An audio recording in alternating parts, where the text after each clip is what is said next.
Hello' everyone, সকলোকে স্বাগতম জনালোঁ আমাৰ আৰু এটা নতুন ভিডিঅ'লৈ। আৰু আজিৰ ভিডিঅ'টোত আমি আলোচনা কৰিবলৈ গৈ আছোঁ কেৰিয়াৰ গাইডেন্সৰ এটা ভিডিঅ', য'ত আমি কথা পাতিম আজি কেৰিয়াৰ গাইডেন্স CUET-ৰ বিষয়ে। ঠিক আছে, অৰ্থাৎ CUET এটা এক্সাম হয়। তো CUET এক্সামটোৰ জৰিয়তে তুমি কি কৰিব পাৰা লাইফত। ঠিক আছে, তো বহুতে মোক সুধি আছিলে যে CUET এক্সাম কি হয় আৰু CUET এক্সামৰ পৰা আমাৰ কি হ'ব মানে। ঠিক আছে, তো ভিডিঅ'টো শেষলৈকে চাবা। আৰু আমি বহুতকেইটা কেৰিয়াৰ ৰিলেটেড ভিডিঅ' দিয়া আছে, তুমি আগৰকেইটাও চাব পাৰা। JEE, NEET, NDA বহুত দিয়া আছে। ডেছক্ৰিপশ্যনত পাৰিলে মই প্লে'লিষ্টটো দি থ'ম। ঠিক আছে, তো আজি আমি বেছি দেৰি নকৰি আহাচোন আৰম্ভ কৰোঁ CUET-ৰ বিষয়ে। CUET UG বুলি লিখা আছে। তো এইকেইটা আমি পৰীক্ষাটোৰ বিষয়ে ভালকৈ জানি লওঁ আহাচোন। ঠিক আছে, তো আমি পৰীক্ষাটোৰ বিষয়ে ফাৰ্ষ্ট অফ অল ভালকৈ জানি ল'ব লাগিব। CUET UG, এতিয়া CUET ফুল ফৰ্মটো হ'ল কমন ইউনিভাৰ্চিটি এণ্ট্ৰেন্স টেষ্ট। অৰ্থাৎ আমি আজিৰ পৰা তুমি যদি চোৱা 4-5 বছৰ আগলৈকে, বা তাৰ মানে একজেক্ট ডেটটো মোৰ মনত নাই, তো তেতিয়া মানে কি আছিলে যে 5 বছৰমান আগতে তুমি যিকোনো ইউনিভাৰ্চিটিত বা কলেজত ডিগ্ৰী পঢ়িবৰ কাৰণে বেছিভাগ ইউনিভাৰ্চিটিত মাৰ্কছৰ বেচিছত ইণ্টাৰভিউ মানে এডমিশ্যন হৈছিলে। যিবিলাকত মাৰ্কছৰ বেচিছত নহয়, যেনেকৈ দিল্লী ইউনিভাৰ্চিটি, তেজপুৰ ইউনিভাৰ্চিটি বা যিকোনো চেণ্ট্ৰেল ইউনিভাৰ্চিটিবিলাকত, তেতিয়া কি হ'ল চবৰে বেলেগ বেলেগ এক্সাম পাতে। তেজপুৰ ইউনিভাৰ্চিটিৰ কাৰণে এটা এক্সাম দিয়া, দিল্লী ইউনিভাৰ্চিটিৰ কাৰণে আকৌ গৈ বাহিৰত এটা এক্সাম দিয়া, এইফালে BHUৰ কাৰণে এটা এক্সাম দিয়া। তো চব এক্সাম বাৰে বাৰে দিয়ে থাকিব লাগে। তাৰ ফলত ল'ৰা ছোৱালী সময় নষ্ট হয়, পইচা খৰচ হয়। সেইটো কাৰণে ভাৰতৰ চৰকাৰে কৰিলে এটা কমন টেষ্ট পাতিব, যিটো কোৱা হ'ব কমন ইউনিভাৰ্চিটি এণ্ট্ৰেন্স টেষ্ট।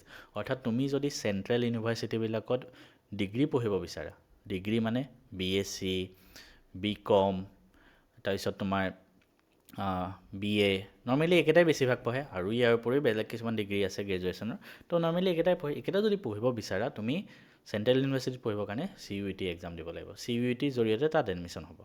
ঠিক আছে, এতিয়া বহুতে সুধিব UG যে লিখা আছে, UG মানে কি? UG মানে আণ্ডাৰ গ্ৰেজুৱেট। UG মানে হ'ল আণ্ডাৰ গ্ৰেজুৱেট। অৰ্থাৎ তুমি যদি BSc, BCom পঢ়িব লাগে, UG দিব লাগিব। ডিগ্ৰী যেতিয়া পাছ কৰিবা, গ্ৰেজুৱেশ্যন যেতিয়া পাছ কৰিবা, তাৰপিছত CUET PG হয়। সেইটো এতিয়া নহয়, সেইটো এইখিনি পাছ কৰাৰ পিছত যেতিয়া তুমি মাষ্টাৰ্ছ কৰিবা, তো মাষ্টাৰ্ছ কৰাৰ কাৰণে CUET PG দিব লাগে। এতিয়া তোমালোকে যিহেতু হাই ছেকেণ্ডেৰী দিছা, CUET UG দিব লাগিব। ঠিক আছে, এতিয়া UG কেনেকৈ হয়, কি পৰীক্ষা হয়, কি ছাবজেক্ট আহে, গোটেইখিনি আমি চাওঁ আছোন। The common university entrance test with be score যোনটো হয় UG program in all central ইউনিভাৰ্চিটিত আৰু পাৰ্টিচিপেটিং ইউনিভাৰ্চিটি। অৰ্থাৎ কিছুমান ইউনিভাৰ্চিটি, ষ্টেট ইউনিভাৰ্চিটিতো তুমি CUETৰ জৰিয়তে এডমিশ্যন ল'ব পাৰা। ঠিক আছে, এতিয়া CUET এক্সাম পেটাৰ্ণ কি হয়, ধুনীয়াকৈ আমি ডিটেইলছত অকণমান আমি ডিটেইলছত চাওঁ আহাচোন।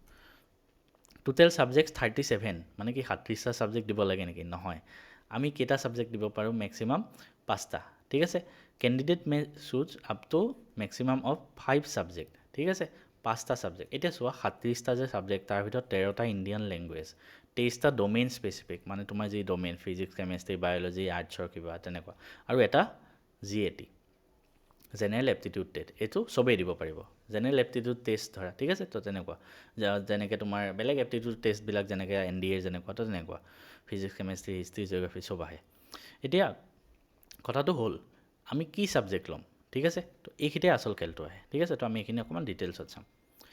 তুমি মেক্সিমাম 5টা ছাবজেক্ট ল'ব পাৰা। ঠিক আছে, কেইটা? 5টা। তো 5টা ছাবজেক্ট ইনক্লুডিং লেংগুৱেজো থাকিব, GATও থাকিব। ঠিক আছে, আৰু এটা কথা মনত ৰাখিব, irrespective of the subject opted in class 12। অৰ্থাৎ তুমি ক্লাছ 12ত বোলে পঢ়িছা ফিজিক্স, কেমেষ্ট্ৰি, মেথছ, বায়'লজি, তোমাৰ যদি নিজৰ ফালৰ পৰা নলেজ আছে, ইকনমিক্স জানা ধৰা, তুমি নিজে ইকনমিক্স জানা, আচলতে সেইটোতো এনেও নাজানিবা বাৰু, তুমি ছায়েন্সৰ হৈ ইকনমিক্স কেনেকৈ জানিবা? মই এইটো জাষ্ট উদাহৰণ দিলোঁ। ঠিক আছে, তোমাৰ ছাবজেক্ট একেটা আছে, কিন্তু ইকনমিক্স বোলে পঢ়ি ল'লা, তো তুমি ইকনমিক্সতো তুমি ছাবজেক্ট লৈ দিব পাৰিবা। মানে তুমি হাই ছেকেণ্ডেৰীত যিয়ে নপঢ়া, কিন্তু তুমি বেলেগ ছাবজেক্টো দিব পাৰিবা CUETত। কিন্তু সেইটো নিদিয়াই ভাল, কাৰণ তুমি হাই ছেকেণ্ডেৰীত পঢ়িলেহে পাৰিবা। কাৰণ কিয়? ইয়াৰ চিলেবাছ, এইখিনিতে কৈ থওঁ, ইয়াৰ চিলেবাছ ক্লাছ 12 হয়। এইটোৱে মানে কিছুমান এক্সামৰ ভিতৰত এটা অন্যতম এক্সাম য'ত চিলেবাছ অনলি ক্লাছ 12, অনলি। কাৰণ তুমি যদি JEE এক্সাম দিব যোৱা, তুমি যদি NEET এক্সাম দিব যোৱা, তুমি যদি NDA দিব যোৱা, এইবিলাকত চিলেবাছ কি হয় জানানে? ক্লাছ 11, 12 দুইটা 50-50 আহে। কিন্তু CUET এটা ভাল এক্সাম, য'ত হাই ছেকেণ্ডেৰীৰ কাৰণে যি পঢ়িছা সেইখিনি দিয়া জাষ্ট, ফাৰ্ষ্ট ইয়েৰত দিব নালাগে আৰু। ঠিক আছে, তো তুমি 5টা ছাবজেক্ট চইচ কৰিব লাগিব। আৰু তুমি হাই ছেকেণ্ডেৰীত যি লৈছা বেলেগ দিলেও হ'ল ছাবজেক্ট। এতিয়া আমি আচলতে কি ছাবজেক্ট ল'ব লাগে, মই যদি এটা ভাল কম্বিনেশ্যন কওঁ। ঠিক আছে, তুমি এটা লেংগুৱেজ লোৱা, এখন লেংগুৱেজ পেপাৰ লোৱা, ঠিক আছে, এখন যিকোনো। তাৰপিছত ডমেইন পেপাৰ 3খন লোৱা, ডমেইন পেপাৰ 3খন লোৱা, আৰু এটা জেনেৰেল এপ্টিটিউড টেষ্ট চবেই দিবা। তেতিয়া কি হ'ব জানানে, টোটেল 5টা হ'ল। তো এনেকৈ 5টা ছাবজেক্ট চইচ কৰিবা, তেতিয়া তুমি মেক্সিমাম ইউনিভাৰ্চিটিত ভাৰতৰ এনেকুৱা হিচাপতে হয়। তো এই হিচাপত তুমি এপ্লাই কৰিব পাৰিবা। তো ডমেইন 3টা, ফিজিক্স, কেমেষ্ট্ৰি, মেথছ যিয়ে নোলোৱা, জেনেৰেল এপ্টিটিউড টেষ্ট দিবাই আৰু লেংগুৱেজ এটা দিবাই, ঠিক আছে। টেষ্টবিলাক কম্পিউটাৰ হ'ব, অনলাইন যোগে হ'ব, কম্পিউটাৰ চেণ্টাৰত গৈ টেষ্ট দিব লাগিব। টেষ্টটো হ'ব তোমাৰ টোটেল 50টা কুৱেশ্যন চব পেপাৰৰ বাবে, আৰু চব কুৱেশ্যন কম্পালচৰি, মানে কম্পালচৰি মানে চব এটেম্প কৰি আহিব নালাগে, মানে গোটেইখিনি কুৱেশ্যনে এটেম্প কৰিব পাৰা, মানে যদি পাৰা বিচাৰা, ঠিক আছে। নেক্সট ডিউৰেশ্যন হ'ব 60 মিনিট, অৰ্থাৎ 1 ঘণ্টা। 1 ঘণ্টাত 50টা কুৱেশ্যন, টোটেল 250 মাৰ্কছৰ হ'ব 1 ঘণ্টাত। মানে কি জানা, এটা কুৱেশ্যনত +5কৈ থাকিব, আৰু যদি এটা কুৱেশ্যন ভুল হয় -1কৈ যাব, ঠিক আছে, -1কৈ যাব। সেইটো কাৰণে টোক্কা মাৰিলে নহ'ব।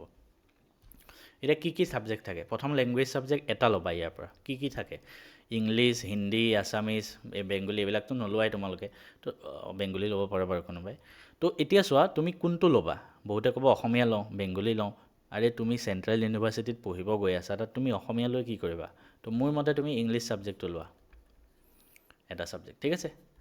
কাৰণ ইমানখিনি মই তোমালোকৰ পৰা এক্সপেক্ট কৰিছোঁ যে ইংলিছ মিডিয়ামৰ হাই ছেকেণ্ডেৰী ইংলিছ মিডিয়াম লৈছা, আৰু চেণ্ট্ৰেল ইউনিভাৰ্চিটিত পঢ়িব গৈ আছে, তো ইংলিছ জানিবই লাগিব।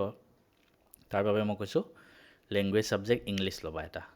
নেক্সট ডমেইন ছাবজেক্ট, ইয়াৰ ভিতৰত তুমি যিকোনো 3টা ছাবজেক্ট লোৱা। তুমি যি পঢ়িছা হাই ছেকেণ্ডেৰীত সেই 3টাই ল'বা, তাৰ বাহিৰে বেলেগ নল'বা, নহ'লে কি হ'ব জানানে, একো বুজি নাপাবা। তোমাৰ হাই ছেকেণ্ডেৰীত 3টা মেইন ছাবজেক্ট, এটাটো 4th হ'ব তোমাৰ, য'ত কম পোৱা সেইটো 4th হ'ব। 4thটো ল'ব নালাগে, বা কম পাই গ'লা ভুলতে 4th হৈ গ'ল, তেতিয়া বাৰু বেলেগ কথা। তো তুমি just physics, chemistry, maths, biology 4টা ছাবজেক্ট থাকে হাই ছেকেণ্ডেৰীত। তুমি যোন 3টা চবতকৈ বেছি পঢ়িছা হাই ছেকেণ্ডেৰীত সেই 3টাই লোৱা, ঠিক আছে। মই যদি হ'লোঁ হয় মই কি ল'লোঁ হয়, কেমেষ্ট্ৰি, তাৰপিছত ক'ত গ'ল ফিজিক্স, ফিজিক্স বিচাৰি আছোঁ, পোৱা নাই। আৰু আছে নেকি এইফালে, য়েছ আছে, সেইটো ফিজিক্স, তাৰপিছত সেইটো মেথছ, 3টা ডমেইন ছাবজেক্ট। কোনোবা বোলে আৰ্টছৰ হ'লে কি ল'ম বুলি মোক কোনোবাই সুধিবা। তো তুমি আৰ্টছৰ হ'লে লোৱা এটা ইকনমিক্সৰ কাৰণে বেছি থাকে, তাৰপিছত এটা হিষ্ট্ৰী লোৱা, আৰু এটা জিঅ'গ্ৰাফী লোৱা। কোনোবাই বোলে জিঅ'গ্ৰাফী বেয়া পোৱা, দেন পলিটিকেল ছায়েন্সো ল'ব পাৰা, মে বি পলিটিকেল ছায়েন্সো আছে চাগে, য়েছ আছে, চাইক'লজি আছে।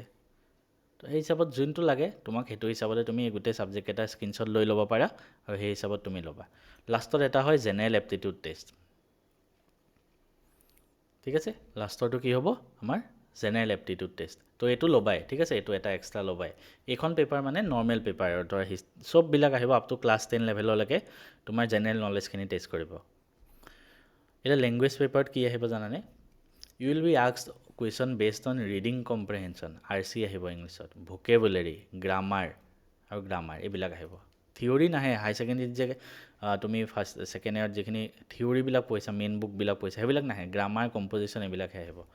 ডমেইন পেপাৰত কি আহিব, তুমি হাই ছেকেণ্ডেৰী ছেকেণ্ড ইয়াৰত যি পঢ়িছা, ইয়াত লিখি দিছে ক্লাছ 12ত যি পঢ়িছা সেইখিনি, আৰু জেনেৰেল টেষ্টটো মানে জেনেৰেল এপ্টিটিউড টেষ্টটো, ঠিক আছে। আৰু মই অলৰেডি ক'লোঁ +5 থাকে, কাৰেক্ট হ'লে টোটেল 250 মাৰ্কছ, ঠিক আছে। তো ইমানেই আছিলে ভিডিঅ'টো। যদি ভাল লাগিল চেনেলটো ছাবস্ক্ৰাইব বাটনটো ক্লিক কৰি যোৱা, আৰু এনেকুৱা ভিডিঅ' লাহে লাহে পাই থাকিবা।